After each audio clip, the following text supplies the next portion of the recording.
Ittha nandate, pecha nandate, kata punyo upayata nandate, punyang me katanti nandate, piyo nandati sukatingato. In this life they rejoice, so too after death they rejoice. The one having done good deeds rejoices in both places, remembering, looking back, seeing and thinking, "Oh, I have done good works, well done." They enjoy the bliss of the fortunate realms even more. I would like to start by paying homage to the Lord Buddha, offering salutations to senior and junior monks respectively. Greetings to all the lay supporters and distinguished guests who have joined with this online funeral chanting today, especially the dutiful children, grandchildren, and friends of the late Mrs Ampika Carlson, who passed on July 13th, 2021.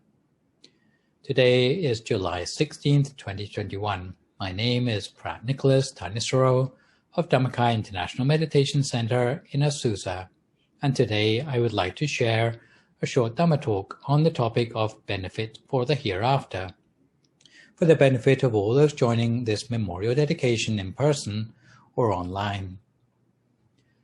My Dhamma talk today is derived from the Dhammapada verse 18 and its commentary in a teaching given by the Buddha at Jetavana Monastery, with reference to Lady Sumanā, the youngest daughter of Anathapindika.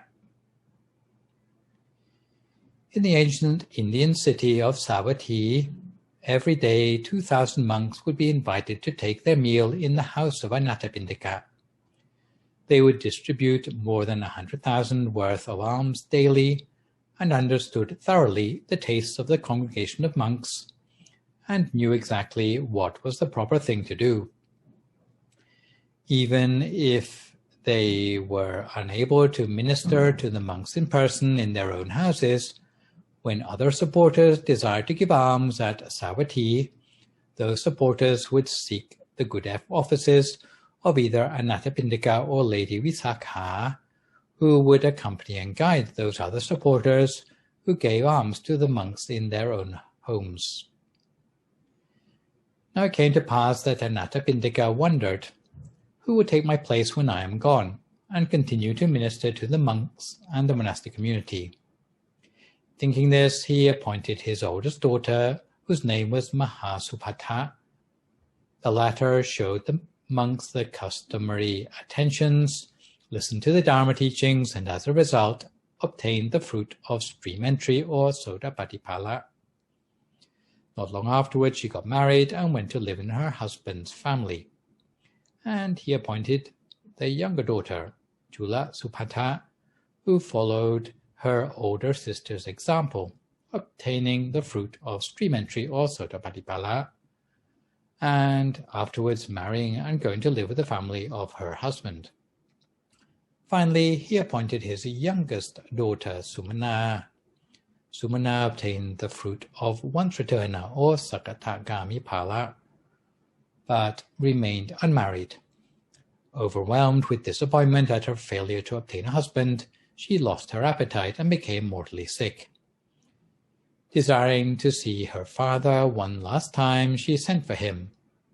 Anathapindika was serving food to the monks when he received his daughter's message, but nonetheless immediately went to her and said, "What is it, dear daughter Sumanā?"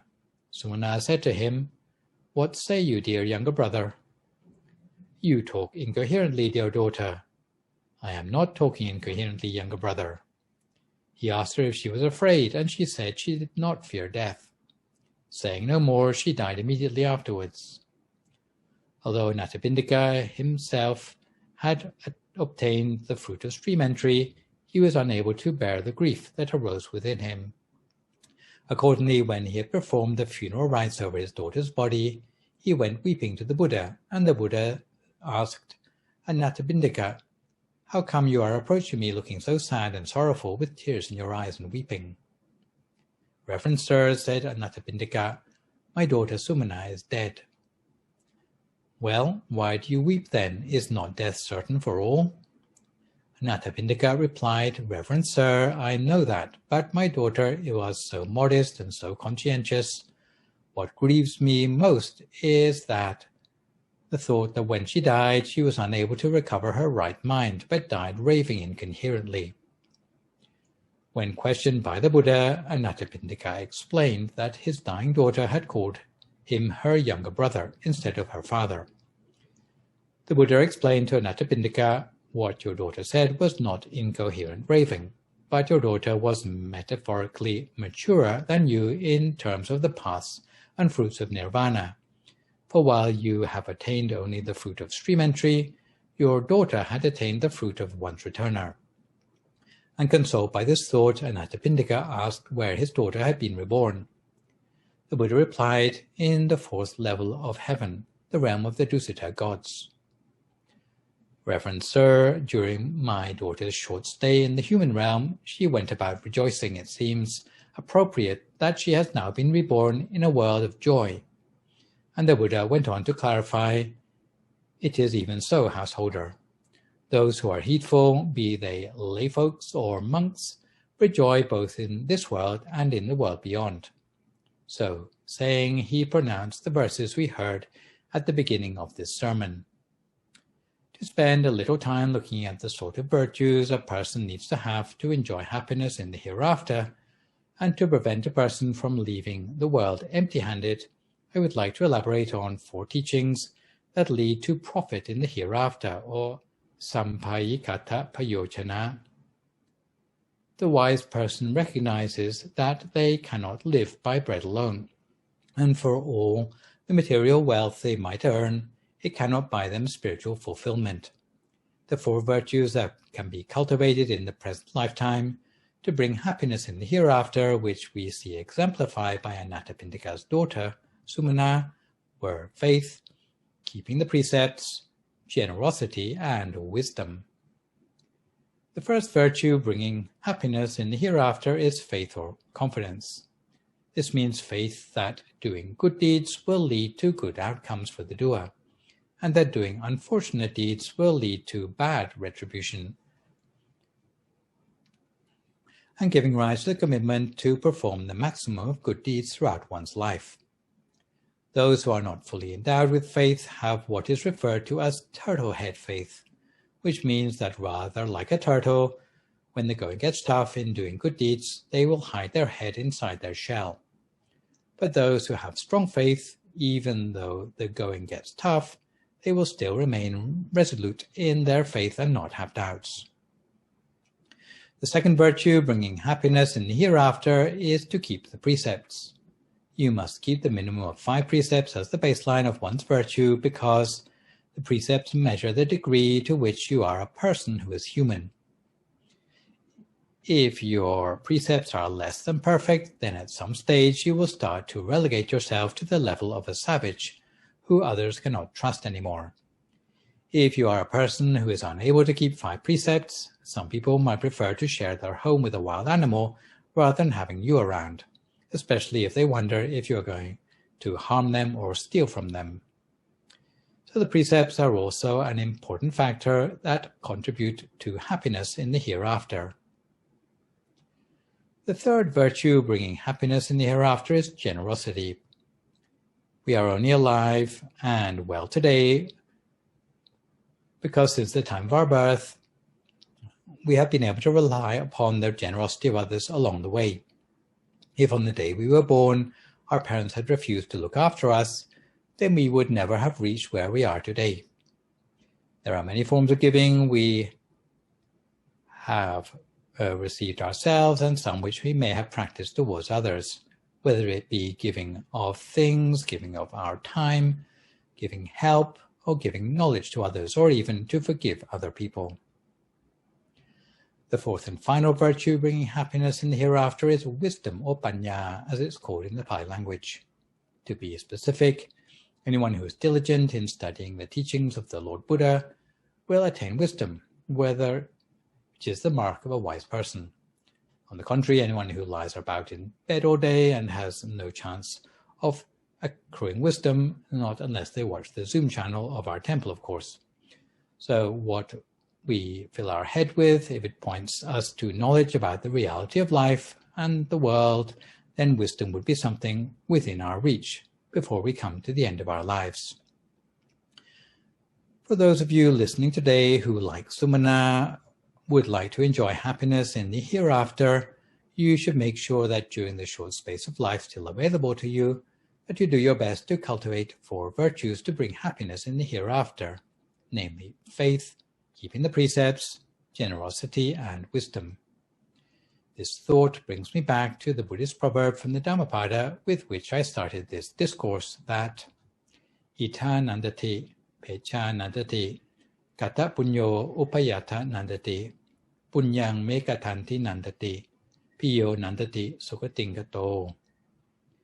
In this life they rejoice, so too after death they rejoice. The one having done good works rejoices in both places. Remembering, looking back, seeing and thinking, oh, I have done good works, well done. They enjoy the bliss of the fortunate realms even more.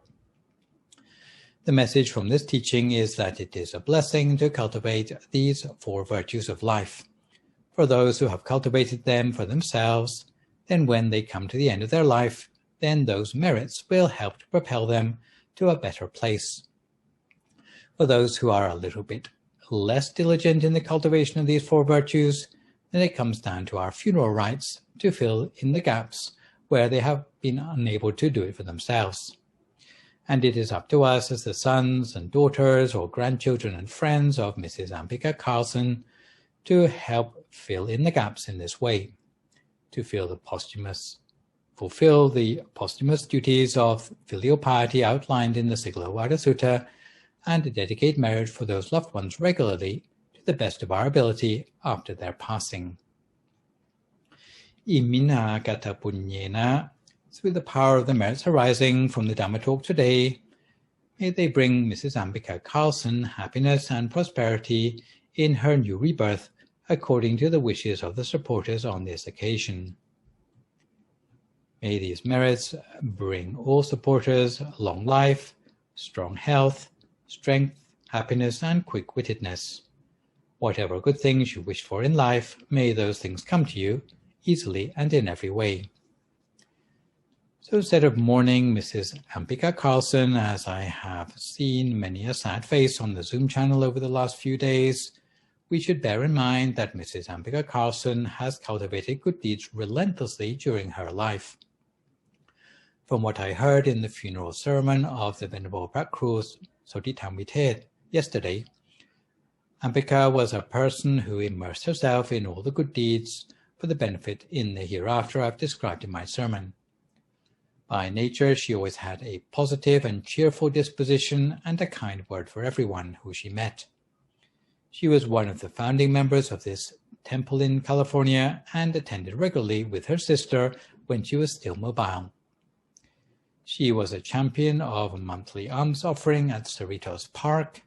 She listened often to the Dharma, especially that of the Venerable Dhammajiyo in Thailand, so she knew how to prepare herself for her death. She was one of the most regular followers of our temple Zoom channel right from the very start.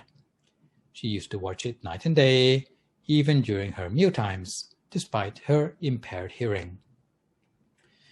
So it is to be expected that with all the good deeds the deceased cultivated during her lifetime, together with the merit of all these funeral ceremonies organized in her name, especially the merit of giving today's Dhamma talk of the benefit of cultivating virtues for the hereafter, that as Mrs Ampika Carlson looks down on us from her new existence, she will be led to an even brighter and more refined status in her afterlife.